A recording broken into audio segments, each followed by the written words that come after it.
उत्तर प्रदेश की राजनीति में 2027 का चुनाव आने वाला है और पश्चिमी यूपी की एक जाति फिर से चर्चा में है, जाट। कभी बीजेपी के साथ, कभी किसान आंदोलन में सरकार के खिलाफ। और अब सवाल यह है कि क्या 2027 में जाट वोट फिर से बीजेपी के साथ जाएगा या समाजवादी पार्टी गठबंधन के साथ, या फिर जयंत चौधरी की पार्टी या राष्ट्रीय लोकदल खुद ही नई ताकत बनेगी।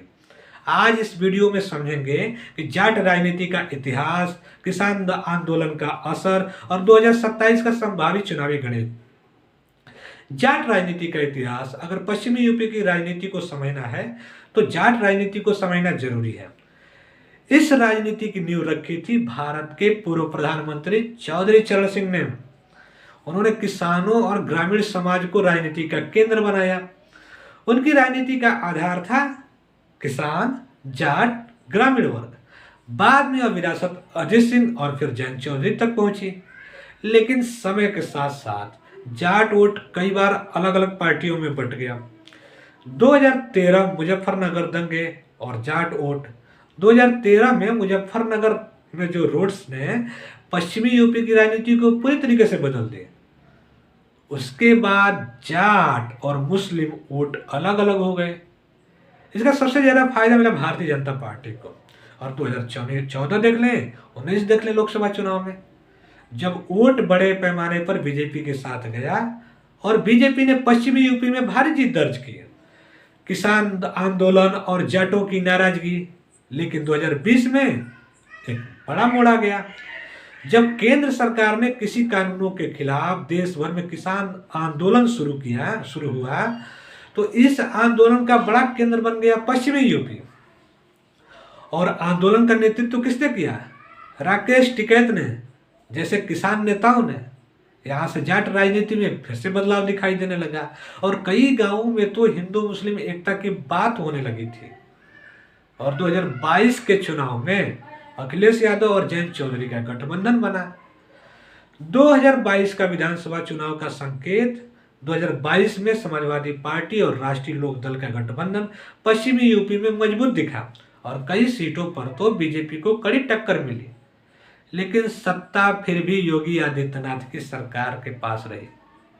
इस चुनाव ने एक संकेत दिया था, और क्या है? जाट वोट पूरी तरीके से किसी एक पार्टी का नहीं है, एक राजनीतिक परिस्थितियों के अनुसार बदल सकता है। यही संकेत थे। जयंत चौधरी की नई राजनीति। आज जाट राजनीति केंद्र जयंत चौधरी है। उनको चुनौती दो तरफ से है। एक तरफ बीजेपी की बड़ी ताकत, दूसरी तरफ समाजवादी पार्टी का बड़ा वोट बैंक। जयंत चौधरी की रणनीति क्या है, पहले ये समझिए। जाट और मुस्लिम गठबंधन, किसान राजनीति को फिर से मजबूत करना और पश्चिमी यूपी में क्षेत्रीय ताकत बढ़ाना। लेकिन सवाल है, क्या आरएलडी अकेले यह कर पाएगी या 2027 के 3 संभावित समीकरण क्या बनेगा? अगर जाट वोट फिर से बीजेपी के साथ गया तो पश्चिमी यूपी में भारतीय जनता पार्टी की स्थिति मजबूत रहेगी। दूसरा समीकरण है कि अगर जाट मुस्लिम वोट एक साथ आया तो समाजवादी पार्टी गठबंधन काफी मजबूत हो सकता है। तीसरा समीकरण यह है कि अगर जयंत चौधरी अपनी स्वतंत्र पहचान बना लेते हैं तो राष्ट्रीय लोकदल फिर से किंग मेकर बन सकती है। लेकिन असली फैक्टर क्या होंगे 2027 में जाट राजनीति पर असर डालेंगे? इसके 5 बड़े फैक्टर हैं। किसानों के मुद्दे, एमएसपी, गन्ना भुगतान, हिंदू मुस्लिम का ध्रुवीकरण, जयंत चौधरी की रणनीति, स्थानीय उम्मीदवार। पश्चिमी यूपी में जाति समीकरण से ज्यादा अब आर्थिक मुद्दे भी महत्वपूर्ण होते जा रहे हैं। साफ है कि 2027 का चुनाव आते आते जाट राजनीति उत्तर प्रदेश की राजनीति का सबसे बड़ा स्विंग फैक्टर बन सकती है। अगर जाट वोट बीजेपी के साथ रहा तो सत्ता बरकरार रह सकती है। अगर जाट वोट समाजवादी पार्टी में या गठबंधन में गया तो सत्ता बदल भी सकती है। अगर जयंत चौधरी अपनी स्वतंत्र ताकत बना लेते हैं तो पश्चिमी यूपी में राजनीति पूरी तरीके से बदल सकती है। तो आप क्या सोचते हैं 2027 में जाट वोट किसके साथ जाएगा? BJP, SP, RLD? कमेंट में जरूर लिखिएगा। और अगर आप उत्तर प्रदेश की राजनीति में बहुजन दृष्टि से समझना चाहते हैं या ईमानदार पत्रकारिता चाहते हैं तो समय दृष्टि को सब्सक्राइब करें, शेयर करें। नमस्कार।